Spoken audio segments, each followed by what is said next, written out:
नरेंद्र मोदींनी भारताच्या शेतकऱ्यांची फार वाट लावली आहे.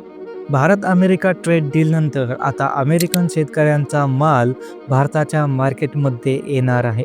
अशा पोस्ट सोशल मीडियावरती फिरत आहेत. याचे मीमसुद्धा बनत आहेत.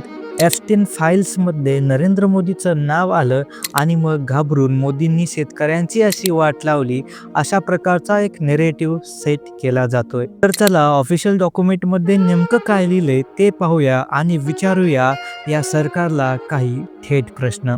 अमेरिकेला भारतात जे विकायला परवानगी आहे त्याच्यामध्ये या गोष्टींचा समावेश आहे.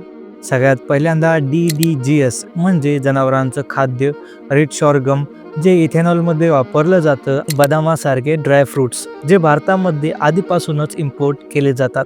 याची संपूर्ण लिस्ट तुम्हाला पिन कॉमेंटमध्ये भेटून जाईल. पण सगळ्यात महत्त्वाचं म्हणजे गहू, तांदूळ, डाळी, कांदा, बटाटा, लसूण, भाज्या, मसाले, दूध, मांस या सगळ्याला अमेरिकन कंपन्यांना प्रवेश नाही. हे स्वतः भारत सरकारने आणि व्हाईट हाऊसने दोघांनीही स्पष्टपणे सांगितलेलं आहे.